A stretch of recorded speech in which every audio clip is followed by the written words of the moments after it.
Man, oh man, 2 more days, Super Bowl 59. A lot to talk about today, guys. The health of the Philadelphia Eagles. We actually had some kind of news come out on Bryce Huff, comments on the 24 season, the NFL awards, and it looks like Kevin Patullo could be the next offensive coordinator for the Philadelphia Eagles. A killer buried, but not dead. Darren, we better turn around. Because I've seen enough horror movies to know any weirdo wearing a mask is never friendly. Yo, what is going on, guys? Hope everyone's having a fantastic day. This video is sponsored by BetUS, so definitely go check them out if you guys have not. Okay, a lot to discuss here. Couple more days, baby. Super Bowl 59. And we're here. So first thing I want to go over is obviously the health of the Philadelphia Eagles. And we were hearing all this stuff about Quinyon Mitchell having laryngitis and this one's sick and that one's sick. And I was like, man, what is going on? But it looks like as of the updated report, the Eagles actually are doing a lot better. The players are doing a lot better. They were never in jeopardy not to play in this game. Jalen Carter's feeling a lot better. So that's good. They have a couple extra days of rest, which is good, and they'll be good to go. So it seems like whatever was going around, this flu-like symptom, it's starting to fade a little tiny bit. It's not going to fully go away, but we're in this spot now, so we'll see what happens. Bryce Huff talked about his 2024 season. Okay, this was a deep rotational guy on the Jets. Okay. Deep rotational guy, 43% of the snaps, just a third down edge rusher, 10 plus sacks, 10 sacks for the season for him with the Jets last year. Reddick decides to go into a holdout. The Eagles don't want to deal with it. They rip the Band-Aid off and say, here you go. We'll trade him away for nothing, without really having any type of assurance, because Nolan Smith didn't do well last year. The coaching was bad. We all know this, not his fault. And, we weren't putting too much into Jalix Hunt and too much into some of these other guys, and edge rushers seemed to be a really big problem going into this season. Now, this is what Bryce Huff had to say about his 2024 season. He says, I know there's a lot of stuff going on outside of me. I'm the type of guy where football isn't just what I do, it's part of who I am. So when you see all the negativity, it does do something to you when you never experienced that kind of stuff before. I was just walking around mad all day. I know that's not healthy mentally or physically, but I got that under control and I was really able to dial in and do my thing. So either he's dealing with something outside of the season, and then on top of the negativity from the Eagles fans and the city in general, that he's not panning out.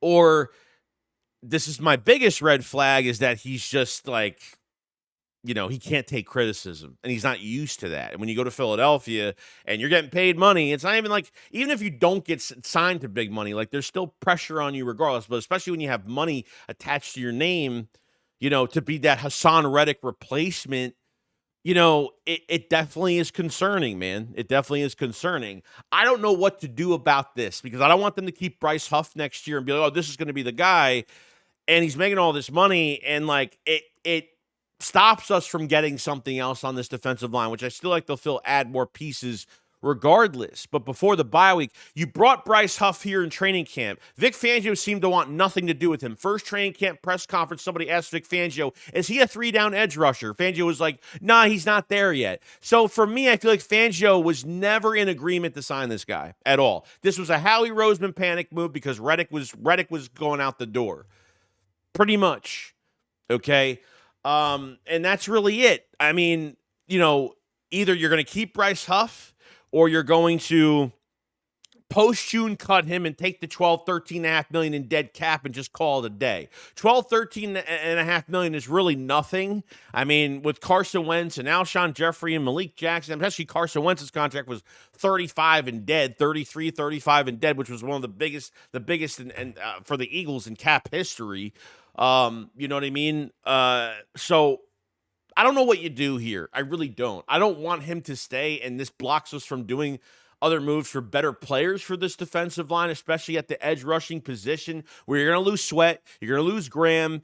You know what I mean? So Nolan Smith, thank God, is just such a great player now. Hopefully Jalix Hunt can get better. So you're going to have to get some reinforcements back at that edge rushing position, but if this is a guy that's, I don't blame him, dude. I blame Howie Roseman. This was a bad signing. I think it was bad. Like, look, before the bye week, from a technique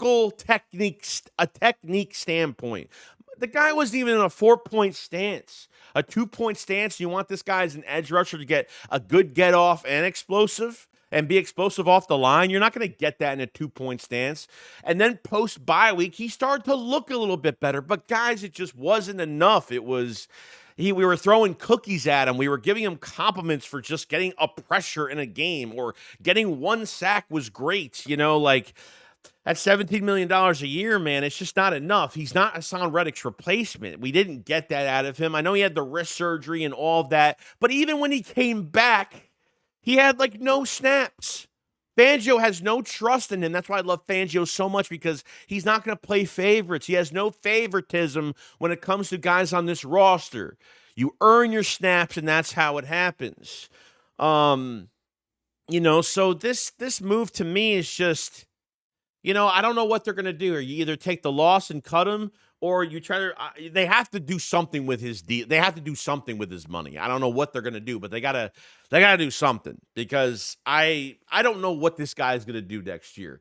And if he was, whether it was things off the field we have no idea about, and then negativity from Eagle fans, and he's going to get a lot of shit for getting paid this much, and I get it. You know what I mean? That's what's going to happen to you when you're not fulfilling your contract. And he's not fulfilling it. He's not even fulfilling it for 1% of his contract. 1% of his money, he's not even fulfilling anything. So we'll see what happens with him down the line after the Super Bowl offseason. There'll be so much to talk about going into the 25 offseason, and, we'll see what happens. Now, the NFL awards, man. This is where I was really excited. Saquon Barkley, Offensive Player of the Year. Now, he had over 400 votes. What was it? How many votes was it? 400 votes? Lamar Jackson was in second place with 183 votes. I mean, Saquon killed this by a landslide. Good for him, man. His story, so proud of him. Can't say nothing more about it, man. It's just Saquon's story from the Giants to the Eagles, switching teams, just over 2,000 yards, and he's not even done yet. I mean, he's 30 yards away from breaking the record of rushing in the regular season plus rushing in the playoffs all time, and that's even crazier. Obviously, Jared Verse got Defensive Rookie of the Year. I don't think Cooper DeJean and Quinyon Mitchell, obviously DeJean missed 4 or 5 games. Quinyon Mitchell needs to get more picks under his belt. I don't know. I think they were 5th and 7th or something like that, so they weren't really far off from getting it, but I think Quinyon Mitchell needs to get some picks under his belt in the regular season, and he will. And I think he would have been a lot closer to having it. Unfortunately, they didn't get it. So, Jared Verse is a good player, but yeah. And we saw that Zach Baun was snubbed for Defensive Player of the Year. He was fifth on the list. He's the number 1 best linebacker in football, and he was 5th on the list. I forgot the names. I had to look over who was in front of him, but definitely snubbed in this regard. I mean, just fantastic. Just fantastic, man. Just what he's done all year. I mean, Fangio just turned him into his own linebacker for this scheme, and from a player that was a side note backup outside linebacker, edge rusher turned linebacker with the Saints. I mean, just fantastic, man. When he got signed for that 1-year, $1.6 million deal, I don't think we were saying he was going to do anything realistically. I mean, the Kobe Dean, just imagine if he kept playing besides Zach Baun. And come on now, got to re-sign this guy soon. I'm hoping that's going to be the number 1 thing that they do this offseason. So he was snubbed. It is what it is, and that's where we're kind of at right now. But NFL awards were definitely good. Saquon Barkley didn't get the Play of the Year with the backwards hurdle. That is kind of that is BS. But I mean, that's ridiculous because you know how crazy that was when everybody was talking about it. Now all the news outlets were talking about it, and that's not the Play of the Year. I don't know. And lastly, it looks like Kevin Patullo could be the next offensive coordinator. Okay, this is This is where I get worried because I don't like the Eagles promoting from within. This is the big reason why Doug Peterson got fired, because he wanted to hire. He didn't. The Eagles front office wanted Jeffrey Lurie, Howie Roseman. They wanted Doug to hire some new blood outside the organization. Okay, promoting from within is just not. Sometimes it's not a good idea, especially within the Eagles. I don't trust it at all. Kevin Patullo has been here the last few years, and they're only going to put him at OC because Kellen Moore is already targeting him, I think, to be the offensive coordinator for the Saints right now. Okay, so we'll see what happens with this. But where was Kevin Patullo last year when Nick was struggling with game plans and Brian Johnson was literally just a scapegoat last year? What happened to Kevin Patullo last year?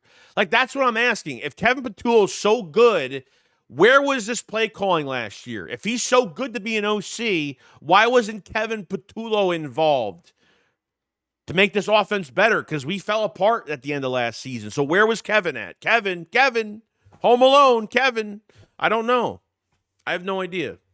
So that's where I kind of get a little confused over it. So this is really I don't know if I really want to promote from within. I don't know if this is the move for the Philadelphia Eagles, whether it's Bobby Slowick, whether it's Frank Reich. I don't know what direction they're going in. Do they get a young guy with less experience but has a good resume so they can keep him for a few years? But they have to find somebody they can keep for a lot of years. And Frank Reich would probably be perfect because he's not going to be a head coach anytime soon yet again.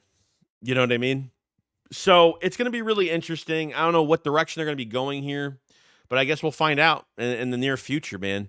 Until we find out Kellen Moore is actually leaving, and then what coaches he's taking with him. Do not take any of the positional coaches. Kevin Patullo, the passing game coordinator. Like, does it make me sad that he's going to leave? Honestly, not really, to be honest with you, because I feel like they can always pass more. I feel like they could always be better. I don't like, even with Kellen Moore leaving, like the only fact I don't like Kellen Moore leaving is because, you don't want an OC leaving, after a successful year like this, after one fucking year, and now he's going to leave. But do I think Kellen Moore is like the mastermind offensive coordinator we always wanted? No, of course not. I don't think he's perfect. And, I think this scheme has always been Nick's scheme, and Kellen adds his flavor to it. That's what I've kind of looked at this whole year of play calling with Kellen Moore. I feel like this is a Nick Sirianni offense with Kellen flavor into it. Like, it wasn't Kellen and with Nick putting stuff in. It was the total opposite of that. That's what I've kind of realized as the season went on, of what this was actually looking like when it came to the run game. But I'm really glad that they ran the football a lot more when they strayed away from it last year. They strayed away from the run game after Swift would get these big runs. They run them one more time, you hit a wall, you don't go back to running the football anymore. I'm glad that they have went back to running the football, and that's been obviously one of the biggest things we've done this year. We got over 2,000-yard rusher this year because of it, and a great talent behind that. Thank you to Howie Roseman. So we'll see what happens with Kevin Patullo going forward. But other than that, guys, that's pretty much it. We talked about the flu. We talked about Saquon Barkley, Offensive Player of the Year, Kevin Patullo at OC, and Bryce Huff's comments. You guys let me know what you guys think about the Bryce Huff comments. I want to hear if we should keep Bryce Huff next year, take the loss and cut him, try to get his money down or something. I don't know what they're going to do. But it's going to be interesting, and I'll be ready for it. You guys have a fantastic day, and I'll see you guys on the next one. Shakes what up, follow slide. Peace out, guys. Peace.